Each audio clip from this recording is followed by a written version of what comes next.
আমার জীবন উদ্ধাতা পরম দয়ালে চিশনে অনন্ত কোটি প্রণাম। গুরুকুলের সকল সদস্যের প্রতি প্রণাম। ভক্ত স্বজনদের জানাই প্রাণ ঢালা শুভেচ্ছা, ভালোবাসা, নমস্কার এবং জয় গুরু।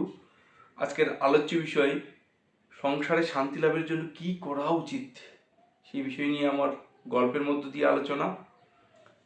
তো আসলে শ্রী ঠাকুর বলছেন প্রথমেই যে গুরুর যে বীজমন্ত্রের দীক্ষাটা আগে সর্বাগ্রে নিতে হয়। শান্তি লাভের জন্য বীজমন্ত্র নিয়ে যে পঞ্চনীতির কথা বলছেন, যজন যাজন ইষ্টভীতি স্বস্তিনী সদাচার, সকলেই জানি পঞ্চনীতির একটা ধাপ আছে, দ্বিতীয়টা যাজন।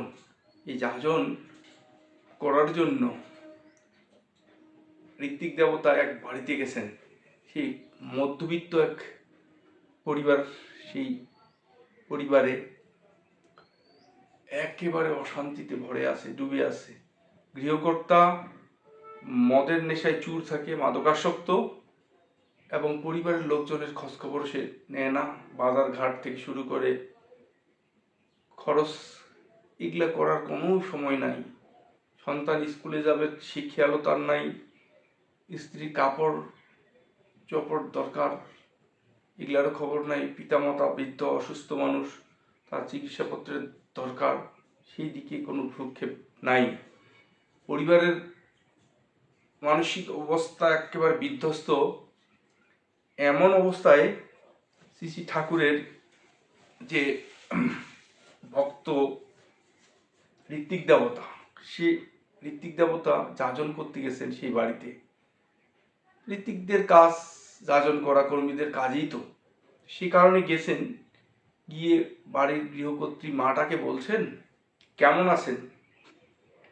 তো ওই মাটা বলছেন যে দাদা কি আর বলবো, দুঃখের কথা, খুব খারাপ অবস্থায় আছি দাদা।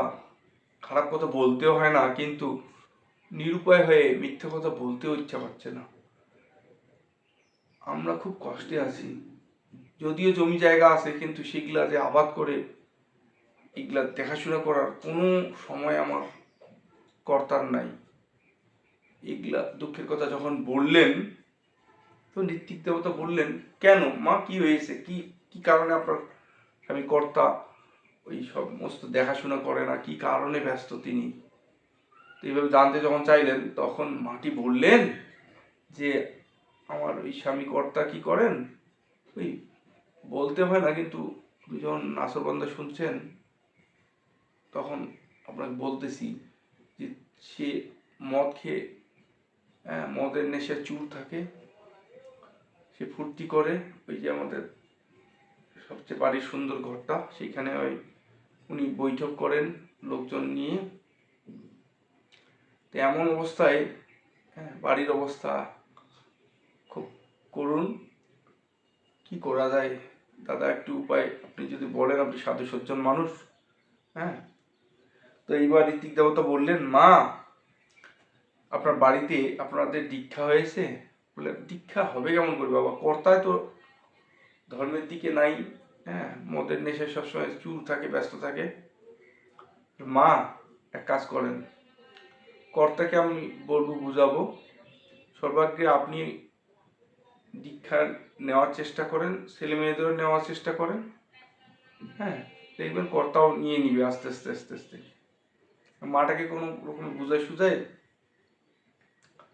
বললেন যে আপনার এখানে একটা সুন্দর ঘর দেখে ঠাকুর স্থান করে দিতে হবে।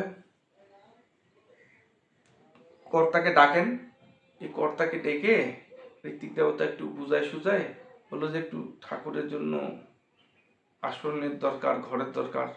প্রথমে একটু একটু অমত করেছিলেন, তারপর ঋত্বিক দেবতা বললেন যে একটা ভালো ঘরের দরকার, যদি ওই ঘরটা ঠাকুর বসানোর জন্য রাজি হন তাহলে ভালোই হয়। তারপর অনেক বোঝানোর পরে কর্তা রাজি হলেন। যেই ঘরে মদের নেশা করতেন কর্তা, সেই ঘরে ঠাকুর বসানো হলো পরিষ্কার পরিচ্ছন্ন করে, এবং কি ঋত্বিক দেবতার জন্য ওই রান্নাঘরে রান্না করা হলো যেখানে কিনা আমিষের রান্না চলতো আগে। সেখানে পরিষ্কার পরিচ্ছন্ন করে ঋত্বিক দেবতা নিজের রান্না করলেন। রান্না করে খেয়ে দিয়ে সন্ধ্যা প্রার্থনার ব্যবস্থা করলেন। সন্ধ্যা প্রার্থনা শেষে ঋত্বিক দেবতা ওই বাড়ির মঙ্গলের উদ্দেশ্যে ইষ্ট আলোচনা করলেন, যাজনমূলক প্রসঙ্গ নিয়ে আলোচনা করলেন। এভাবে ওই মাটা, ছেলে সন্তানরা তো দীক্ষা হয়ে গেছে, স্বামী কর্তাকেও বুঝে শুনে পরবর্তীতে দীক্ষা দেওয়া হলো। পরদিন ঋত্বিক দেবতা থেকে পরের দিন সকালে তাদের নিয়ে আবার সকাল প্রার্থনা করলো, ইষ্ট প্রসঙ্গে সেখানেও কিছু আলাপ করলো। এভাবে যে ইষ্ট কথন, ইষ্ট আলোচনা চলতে থাকলো সকাল সন্ধ্যা। এরকম 2 দিন ঋত্বিক দেবতা ওই বাড়িতে, মানে বাড়ির যে একটু প্রার্থনার যে একটু নিয়ম নীতি দেখে দেওয়ার জন্য 2 দিন থেকে তাদেরকে প্রার্থনা শেখালো।